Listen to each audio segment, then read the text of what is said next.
नमस्कार. जय लवजी. जय भीम मित्रांनो. मी अविनाश पारे तुमचं पुन्हा एकदा स्वागत करतोय लोकशाहीराजी साहित्य चर्चा या आपल्या युट्यूब चॅनलमध्ये. मित्रांनो, आज आपण लोकशाही राणाभाऊसाठी लिखित बरबाद्या कंजारी ही कथा बघणार आहोत. आपल्या चॅनलवर नवीन असणाऱ्यांनी चॅनलला सबस्क्राईब करा, व्हिडिओला लाईक करा आणि जास्तीत जास्त शेअर करण्याचा प्रयत्न करा, म्हणजे अण्णाभाऊ साठे यांचं साहित्य हे जास्तीत जास्त लोकांपर्यंत पोहोचण्यास मदत होईल. चला जा, कापा माझा कान, मी डरत नाही. बरबाद्या गेला. त्याने एक बैठक मारली, दंड ठोकून गिरकी घेतली. सर्व मोठे मोठे पंच सरपंच चकित झाले. स्वतः बरबाद्याने कान कापण्याची मला भीती नाही असं शेवटी सर्वांना सांगून टाकलं. पंचांनी निकाल दिला. बरबाद्याच्या कान कापण्याची तयारी झाली. एका बाजूने BBCI रेल्वे चर्चगेटकडे धावत होती आणि दुसऱ्या बाजूने GRP कल्याणकडे पळत होती. त्या दोन्ही लोहमार्गांना जोडणारा एक फाटा अगदी जवळून जात होता. अधून मधून विजेवर चालणारी गाडी धावत येत होती. तिन्ही बाजूनी रेल्वे असलेल्या त्या टापूत हजारो लहान लहान झोपडे एकमेकाला चिटकून खेटून बसली होती. त्यांच्या डोक्यावरून टाटा पॉवर स्टेशनच्या राक्षसी टावर, डोक्यावर विजांच्या तारांचे भारे घेऊन जवळची खाडी ओलांडून समोरच्या सह्याद्री शिरले होते. त्या टावरांची फौज त्या झोपड्याच्या जवळूनच उठली होती. शेजारी तो टाटा पॉवर कंपनी गुरगुरत होती. त्या टावरांच्या फौजेचे कूच पाहून सहजच वाटत होतं, केवढं महान हे कार्य, देशाला वीज पुरवण्याची केवढी ही धडपड, केवढा त्याग. आणि डाव्या बाजूने तुळशी तलावाचे शीतल पाणी सर्व उपनगरे मागे टाकून शहरात शिरले होते. तर दुसऱ्या बाजूला तानसा आणि कानसा तलावापासून येऊन प्रचंड नळ आपल्या धुळागुडीत पुढे चालले होते. तीन बाजूनी रेल्वे, दोन बाजूनी पाण्याचे नळ, डोक्यावरून टाटाची वीज आणि तिथेच खाली ते हजारो माणसांची घरटी ते सर्व पाहत बसली होती. सभोवती अजून एक जगाची धावपळ चालू होती आणि ती धावपळ पाहत ती झोपडी भेदरली होती. जिथे जागा मिळेल तिथे आणि जमल तसं झोपडे बांधले गेले होते. अगदी पेकाटाला पेकाट लावून झोपड्यांची पलटण उभी होती. तिथेच बरबाद्या कंजारी आपलं झोपडे बांधून नांदत होता. त्याची जमाताही तिथे राहत होती. तिथे नुसती कंजारी लोकांचीच वस्ती नव्हती, तर फासेपारधी, डवरी, भिकारी, डोंबारी, वडरी, बेलदार, घिसडी, गारुडी अशा अनेक जमाती राहत होत्या. डांबरी कागद, जुने पत्रे, कुसक्या फळ्या, सडकी, बारदानं यांचीच ती पाले उभारली होती. जे काही निकामी झालं होतं, ज्याची मुळीच गरज उरली नव्हती, अशा सर्व वस्तू आणून त्या कामाला लावल्या गेल्या होत्या. आणि त्या ठिकाणी शेकडो नव्हे तर हजारो माणसं राहत होती. जणू काय त्या निकामी वस्तूंच्या पालात राहणारे ते लोक आणि त्यांनी पैदा केलेल्या त्या सर्व वस्तू एकच असून त्यांचीही जणू आता कुणालाच गरज उरली नव्हती. तिथे पाण्याचे नळ नव्हते, दिवे नव्हते, संडास नव्हते. तिथे होते ते फक्त दारिद्र्य, अंधार, क्रूरता, बेसूर अज्ञान, दुष्ट दुर्गंधी. सुसंस्कृत जग अर्धा मैल अंतरावर दचकून उभं होतं. ते पुढे जात नव्हतं. त्याची कोणीतरी वाट रोखली होती. तिथे राहणाऱ्या कोणाही माणसाला या जगात कामगार म्हणून जगण्याचा मान मिळत नव्हता. कोणीही आपल्या मनगटाच्या जोरावर जगत नव्हता, मात्र तसे जगण्याची शिकस्त करीत होता. जो मार्ग दिसेल त्या मार्गाने आपल्या जीवनाची गाडी हाकणं त्यांना भाग होतं. खून, दरोडे, चोऱ्या, लुटालूट हे मार्ग त्यांना सहज शक्य होते, परंतु त्यांनी त्याचा अवलंब मात्र केला नव्हता. त्यांनी आपल्या जगण्याची जबाबदारी प्रचलित राज्यकर्त्यावर मुळीच टाकली नव्हती. त्या लोकांपैकी कैकांना पोचण्याची जबाबदारी माकडावर येऊन पडली होती. जणू तोच एवढा इमानी प्राणी राहिला होता, म्हणून तो त्यांच्यात राहत होता. त्यांच्यासाठी उड्या मारत होता, आपले नकटे नाक उडवून भीक मागत होता. तो रामकालीन लंकेवर चढाई करणारा जीव दारोदार फिरून आपल्या धन्याला जगवत होता. काहींनी आपले पोट गाढवावर लादलं होतं. तो सर्वांच्या दृष्टीने बेअक्ली गाढव धन्यासाठी पडेल तो जीवावून नेत होता, राबत होता. आणि आपल्या मालकाचे पोट भरीत होता. त्या एका गाढवाला राखण्यासाठी त्या बेलदाराची 3 पोरं जीव टाकीत होते. कोणी शिंदीची पानं आणून त्या झाडू करून मुंबईला विकत होती. कोणी जुन्या काथ्या आणून त्याला पिंजून त्याची चरट वळून विकत होती. कोणी लाकडे आणून त्याच्या खाटा तयार करत होते. परंतु एवढे करूनही त्यांची पोटं भरत नव्हती. सागरात चिमूटभर साखर टाकण्यासारखं काम होत होते. त्या वस्तीत राहणारी लहान मुलं रोज संध्याकाळी सकाळी डबडी घेऊन शहरात बाय भातवाड, बाय भातवाड असे ओरडत आणि शेवटी गलीत शिरून पडलेला भात घेऊन परत फिरत. त्या गलीत राज्य करणारी मांजरं त्या पोरांना काहीच बोलत नसत. जणू काही त्यांनाही माहित होतं की मुलं म्हणजे फुलं. काही लोक दिवसभर या विशाल मुंबईत फिरून जे काही सापडेल ते आणून आपल्या पोटात ठाशीत. कोणी सडकी भाजी, पडका भात, मेलेली बदक, कोंबडी, टाकून दिलेली अंडी आणीत. जणू काही त्यांना सजीव असं काहीच नको होतं. सर्व निर्जीव त्यांना आवडत होतं, किंवा ते लोक स्वतःच निर्जीव होते. परंतु ते गात होते, बोलत होते, चालत होते, जगण्याची धडपड करत होते, प्रामाणिकपणे जगत होते. बरबाद्याही त्यांच्यातच राहत होता. तो पोटासाठी कानमळ काढण्याचं काम करत होता. येणाऱ्या जाणाऱ्याच्या कान मटकन पकडून 2 पैशासाठी त्याच्या कानात काटू घालून उगीच टोकरत बसत होता. परंतु इमानाने, बैमानीने नाही. बरबाद्याची उंची 6 फूट होती. धिप्पाड देह, काळा सावळा रंग, रुंद गर्दन, लांब पण शेवटी पसरट झालेलं नाक, गुबगुबीत गाल, मोठे डोळे, दाट भुवया आणि वळसणीप्रमाणे लोंबणाऱ्या मिशा याही त्याच्या देहाला साजेशाच होत्या. गालफाटात भरलेली काळखांडी पानं, त्यामुळे त्या मिशांचे शेंडे लाल झाले होते. किंजळात पवीड अडकल्याप्रमाणे त्याच्या मिशात पानांचा चोथा अडकलेला होता. शिवाय मोठेच्या मोठे पागोटे, गुडघ्यापर्यंत लांब पैरण, खाली 2 पदरी धोतराची लुंगी, पायात रबरी बूट असा बरबाद्याचा थाट असे.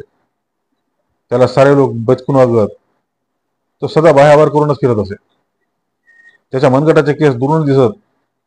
कानात हिना या अत्तरचा फाया खोवून दिलेला दुरूनही दिसे. एखाद्या मास्तराने आपला टाक कानावर ठेवावा तशी एक लोखंडी सळी त्याच्या कानावर ठेवून दिलेली असे.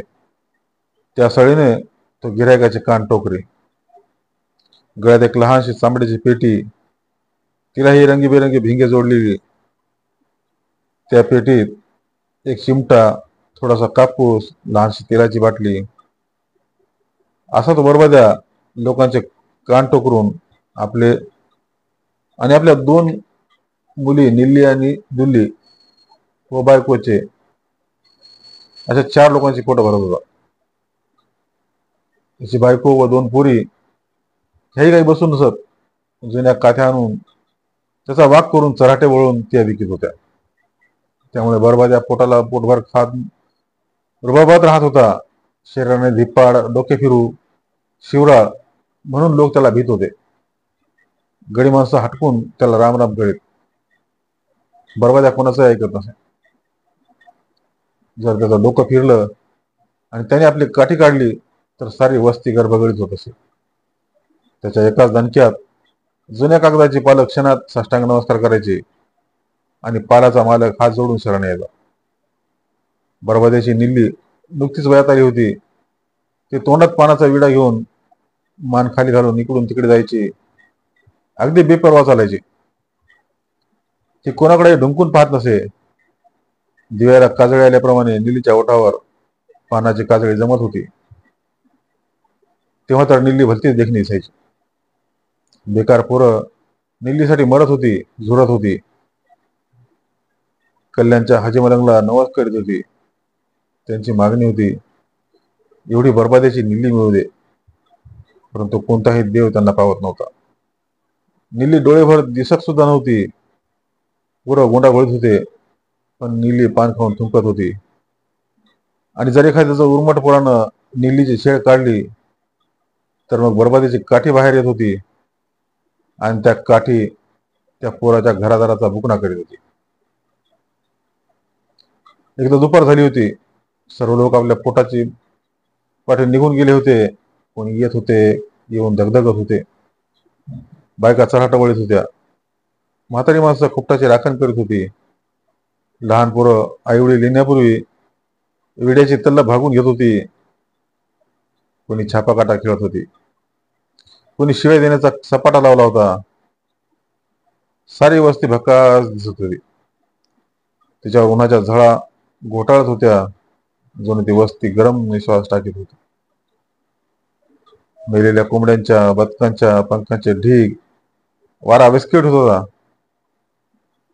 पालांची पाकी लटलटत होती.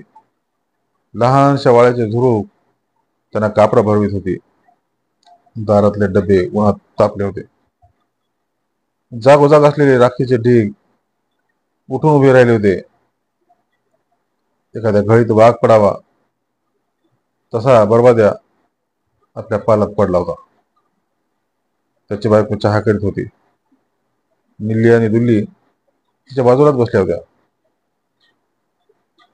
काय बरबाद्या, काय करतो? बरबाद्याच्या शेजारचा दल्लाराम उघडा बडका दारात आला होता. त्याने वाकून विचारताच बरबाद्या गुरगला, काय रा, काय म्हणतोस? अरे काय, बोल ना. असा बाहेर काय खडा, आत ये ना. बरबाद्या पडूनच म्हणाला. दलाराम आत आला. जवळ बसत गंभीर चेहरा करून म्हणाला, तुझी निल्ली माझ्या सैद्याला देतो.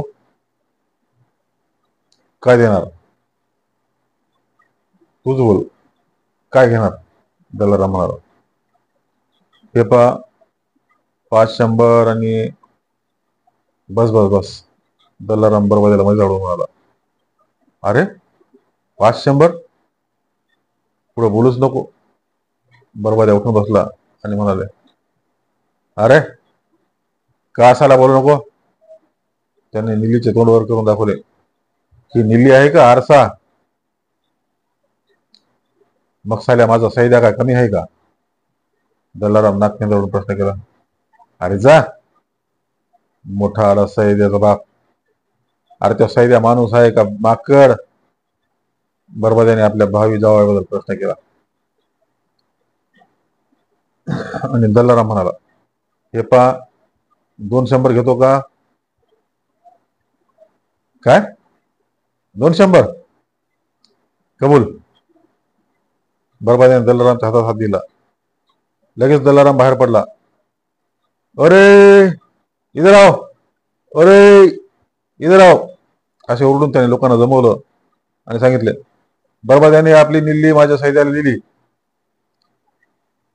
सर्वांनी पानपट्टी मिळवली. दुसऱ्या दिवशी जमात जमली. मोठे पुढारी आले. बरबाद्याला 200 रुपये मिळाले आणि दलारामचा हडकुळा जळक्या तोंडाचा बगड्यासारख्या मानेचा भला उंचच्या उंच सैद्या नवरदेव झाला. हळदी झाल्या, लग्न झाले. तारुण्याने बहरलेली मोराप्रमाणे नाचरी, आपल्या सुंदरतेचा बेहद गर्व करणारी ती निल्ली दलारामचे सून आणि सैद्याची पत्नी झाली आणि सासरी गेली. मुलीने दिल्या घरी आणि व्यायल्या घरी मरावे हा नियम त्या जमातीला लागून होता. तर मुलीने दिल्या घरीच जन्मभर मरावे असा दंडक होता. तिथेच तिने मरायचे होते आणि तशी मरायला चिल्ली गेली होती. गेली म्हणजे शेजारच्या पालात गेली होती. बरबादीची सत्ता मात्र आता तिच्यावर उरलेली नव्हती. निली नांदत होती. महिने येऊन जात होते. सैद्याला ताप येत होता. त्याचे शरीर खचत होतं. तो खोकत होता. त्याला झोप येत नव्हती. दलारामने त्याला दवाखान्यात नेले. डॉक्टरने तपासून सांगितले, याला क्षय झाला आहे. याला कोरडी हवा मिळावी म्हणून बाहेरगावी पाठवा. परंतु दलारामला गावच नव्हतं आणि त्याच्याजवळ पैसाही नव्हता. मग सैद्याला कुठे जाणार? तो झुरू लागला. मनाशी म्हणू लागला, आपलं लक्षही झालं आहे, आपण जगणार नाही. बरोबर 6वा महिना उगवला आणि सैद्याने डोळे झाकले. निली रणकी झाली. तिचे तारुण्य रणके झाले. तिची फसवणूक झाली. परंतु जरी नवरा मेला, जरी निली विधवा झाली, तरी तिला सासऱ्यापाशीच जन्म करायचा होता. जन्मभर तिला त्याच घरी राहणं भाग होतं. वाटेल ते करून दिल्या घरी मरणं अवश्य होतं. मग ती काय करणार? जमातीचा नियमच तसा होता. निल्ली विधवा झाल्याने बरबाद्याला वाईट वाटलं, पण तो काय करणार. 200 रुपये घेऊन तो मोकळा झाला होता. त्याची निल्लीवर सत्ताच नव्हती, ती फक्त दलारामची होती. निल्ली ही दिल्या घरी नांदू लागली, परंतु तिचं तारुण्य तिला हैराण करू लागलं. तिच्या कोमल भावना तिला निजू देईनात. ती मनात झोरू लागली, ती खिन्न झाली. कसल्या तरी झळा तिला लागत होत्या, चटके बसत होते. अजून किती वर्ष आपण या घरात अशीच काढणार, हा जन्म कसा जगणार, या चिंतेने ती होरपळून निघत होती. जणू तिच्या नुकत्याच फुलणाऱ्या कळीवर निखारा ठेवला गेला होता. समोरच्या पालातला हैदर्या निल्लीकडे एकसारखा पाहत होता. रोज तासन तास टक लावून पाहत होता. निल्ली जेव्हा त्याच्याकडे पाहत होती, तेव्हा त्याचे डोळे तिच्यावर टोकलेले असत. त्याच्या नजरेला नजर भिडताच नीलूला कसनुसीच वाटे. तिच्या हृदयात विलक्षण लहर तरंगत राहे. पुढे पुढे हैदराच्या नेत्राला नेत्र भिडताच निल्लीच्या अंगात विद्युत संचार होऊ लागला आणि मग ती हैदराचाच विचार करू लागली. एका अंधाऱ्या रात्री गडद काळोखात निल्ली गडद झाली आणि सकाळी त्या वस्तीत हाहाकार उडाला.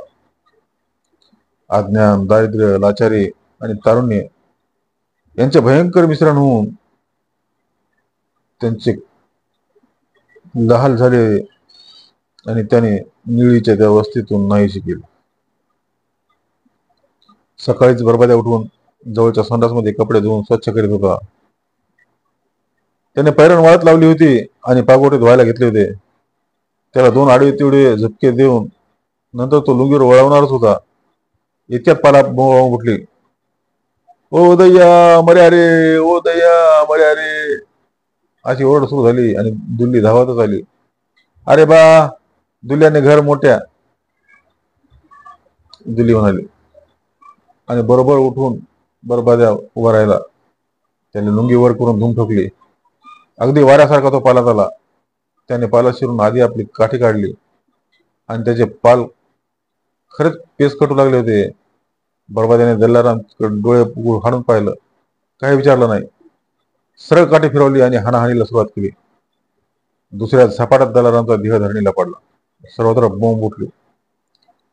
दल्ल्याचे भाऊबंद उठले. त्यांनीही काठ्या काढल्या आणि ते बरबाद्यावर तुटून पडले. 20-25 लोकात एकटा बरबाद्या घुसला आणि एका दणक्यात एक खाली पडू लागले. एका कडावात पालात मारून त्याचे कंबरडे मोडू लागले, तुडू लागले, ओरडू लागले. त्याच्यावर चारी बाजूनी मारा होत होता. दुल्ली रडत होती, तिची आई बोंबलत होती. बरबाद्या ज्याला खाली पाडील त्याची माणसं बोंबलत होती. बोंबेत सारखी भर पडत होती. शेवटी चहूबाजूनी मारा होऊन बरबाद्या दमून रक्तबंबाळ होऊन खाली पडला. मारामारी बंद झाली, पण रडारडी चालूच होती. बरबाद्याची बायको मर्या रे दैया अशी ओरडत होती. संध्याकाळ झाली. त्या वस्तीवरचा प्रकाश नाहीसा झाला आणि भेसूर अंधाराने झडप घेतली. सर्वत्र काळोख दाटला. हजारो जीव त्यात गडप झाले. पार एकमेकाला दिसण्याचे झाले. फक्त माणुसकीला साथ देणारे आणि हजारो जीवांप्रमाणे मिनमिनत जळणारे दिवे पेटले. बरबाद्याची पंचायत बसली. मोठमोठे पंच जमले. निरनिराळ्या झोपड्यातून ते आले होते. सरपंच, फरडे बोलणारे, जन्मभर जमातीचा न्याय निवाडा करणारे सर्वजण जमले होते. दुसरे कोणीही नव्हते. भारतीय संस्कृतीचे मिरासदार, तरफदार, वारसदार यापैकी कोणीही नव्हतं. ते जगच निराळं होतं. ते संस्कृतीतलं माहीत नव्हतं. परंतु आशियाच्या एका मोठ्या देशाच्या, भारताच्या राजधानीच्या मुंबापुरीच्या अगदी जवळ ते जवळ होते. जगप्रसिद्ध लेबर कॅम्प जवळ त्या ओसाड जागेत बरबाद्याचा खटला उभा राहिला होता. डोकीला पट्टी बांधलेला दल्लाराम, सारे पंच, त्याची भावकी एका बाजूला उभी होती. त्याची गुरमी तिळभरही ढळली नव्हती. सर्वत्र निशब्दता पसरली होती. हा बरबाद्या, बोल. तुझी निल्ली हैदर्याने घेऊन गेली, हे खरं आहे का? एका पंचाने सवाल केला. अरे साऱ्या, मी काय तिला जायला सांगितले काय? बरबाद्याने शिवी हसून उत्तर दिलं. पंचाला धक्का बसला. तो भडकून गेला. निल्लीने केवढा अन्याय केला होता. मनुष्य प्राण्याच्या उत्पत्तीपासून चालत आलेला नियम तिने मोडला होता.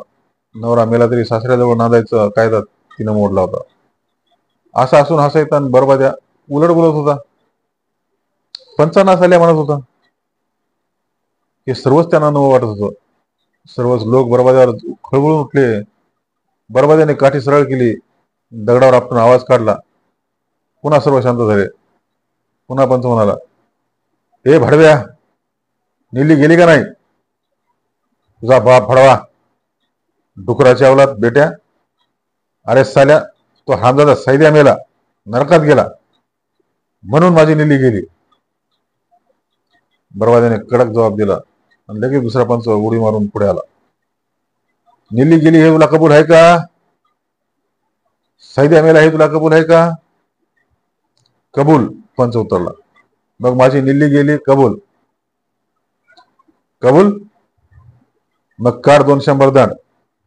मध्येच एक पंच म्हणाला, सैद्या का मेला ते आधी सांग. बरबाद्या म्हणा.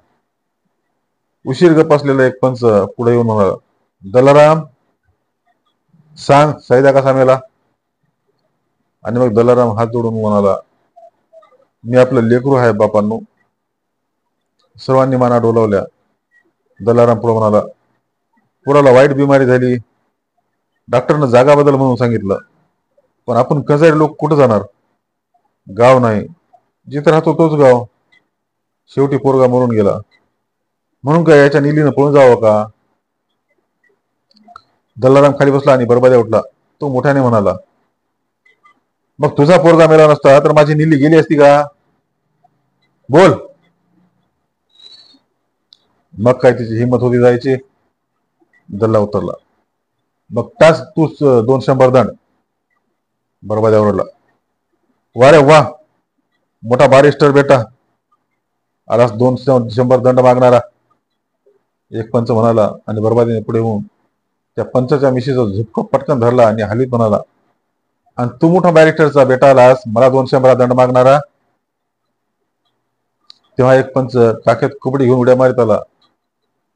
त्याचा एक पाय आणि एक हात त्यानं पहिल्या महायुद्धात जर्मनीच्या कैसरला अर्पण केला होता. तो शांतपणे म्हणाला, बरबाद्या, ही पंचकी आहे, सरळ सांग, तुला म्हणायचं तरी काय? कुबड्यानं प्रश्न करून बरबाद्याची नजर रोखून ठेवली. तेव्हा बरबाद्या म्हणाला, मी दंड देणार नाही. तेव्हा तो लंगडा पंच भडकून दल्याकडे फिरून म्हणाला, दल्या, बरबाद्या साला डुकराच्या अवलाद आहे, भडव्याचा कानच कापला पाहिजे. तू कुत्र्याचा मूत आहेस. बरबाद्या डोळे फिरीत म्हणाला, सरळ बोल, नाही तर तुझी दुसरी तंगडी पण गमावून बसशील. बरबाद्याची ती धमकी ऐकून तो लंगडा पंच नरमला. तो आवाज खाली घेऊन म्हणाला, ही जमात आहे, मी हे पंच आहेत, तेव्हा तू जरा तोंडावरून बोल. मग कसा बोलतोय मी? बरबाद्यानं पुन्हा आवाज चढवला. तो सर्व पंचांना उद्देश म्हणाला, हे पहा पंच लोक, तुमच्या पोरींचे नवरे मेले असते आणि मग त्या पोरी पळून गेल्या असत्या तर तुम्ही काय केलं असतं? याचा आधी जबाब द्या. आम्ही काय करणार? आम्ही गप्प बसलो असतो. सर्वांनी एकच जबाब दिला. तेव्हा बरबाद्या एका पंचासमोर उभं राहून त्याला म्हणाला, तुझे 5 जावई मरून तुझ्या 5 पोरी पळून गेल्या असत्या तर तू 1000 रुपये दंड दिला असतास का? इतके पैसे कसं? ते कठीण होतं. तो पंच फजील होऊन म्हणाला, मग स्वरा, मला पैसे दे म्हणून कसं काय सांगतोस रे? बरबाद्या भडकून आला, जा, मी दिडकी देणार नाही. हा साला दल्या, याला कुठं घर असतं तर आपल्या पोराला हवा बदलायला घेऊन गेला असता, मग तो सैद्या मेला नसता आणि माझी निल्ली पळून गेली नसती. असं म्हणून तो दंड ठोकून मिशांना पीळ भरू लागला. मग आम्ही आता तुझा कान कापणार, हुक्का पाणी बंद करणार, तुला पंचकीला घेणार नाही. कापा साल्याचा कान. सर्व पंचांनी ओरडून निर्णय दिला. आणि बरबाद्या त्याच्यापेक्षा चढून आवाज म्हणाला, नरकात जावा साल्यांनो, कापा माझा कान, मी तुम्हाला डरत नाही. म्हणा कापणार, कान कापणार. मग या पंचाने वस्त्रा घेतला. त्याने तो हातावर पाजळला. नंतर वस्त्र्याची धार अंगठा फिरून पाहत तो म्हणाला, हे बघ बरबाद्या, आम्ही तुला खतम करू. अजून 50 शहरांनी येऊन दंड भर आणि मोकळा हो, नाहीतर मरशील. माझे खोपडे फिरू नका. बरबाद्या चिडक्या आवाजात म्हणाला. मला धमक्या देऊ नका. मी हॉटेलात चाय पिन, संडासातल्या नळावर पाणी भरीन, तुमच्या पंक्तीला येणारच नाही. बरं मग ठीक, कापा त्याचा कान आणि फिरू द्या साल्याला मुंडा होऊन. एका पंचाने घाई करीत म्हटलं. तोच दुसऱ्याने एक कुत्रे धरून पुढे आणलं. सर्वांनी त्या कुत्र्यावर आबिल गुलाब उधळला. तेव्हा जमलेले सर्व लोक भीतीयुक्त स्वरात बोलू लागले. आता बरबाद्या मुडा होणार. त्या कुत्र्याचा कान कापा, मुख्य पंचाने हुकूम सोडला. ठीक, कापा. बरबाद्या काळोखात गुरकला. कापा डुकरांनो, माझा कान कापा. तसा एका पंचानं दिवा पुढे आणला. दुसऱ्याने कुत्रे पुढे ओढलं आणि तिसऱ्यानं त्याचा कान चिमटीत धरला आणि वस्त्रानं तो खसकन कापला. त्याबरोबर ते कुत्रं मोठ्याने केकाटू लागलं. त्याच्या कानातून रक्ताची धार गळू लागली. निजे भीतीने वेडपेस होऊन कान झाडीत पळ सुटलं. सर्वत्र दुःखाची छाया पसरली आणि सर्व लोक गंभीर झाले.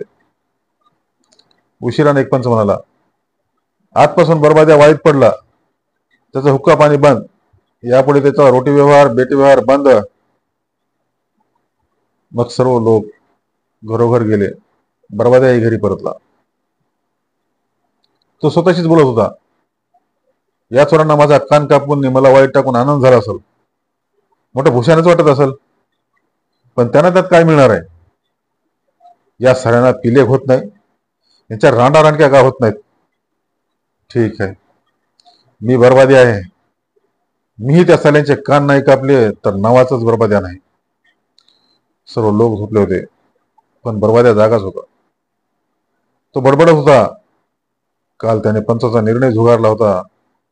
असं पूर्वी कधी घडलं नव्हतं. जमातीच्या पंचाविरुद्ध बंड करणं सोपं नव्हतं आणि बरबाद्याने तेच केलं होतं. तो स्वतःचा विजय समजून बडबडत होता. मध्यान रात्र उलटून गेली होती. त्याला झोप लागली.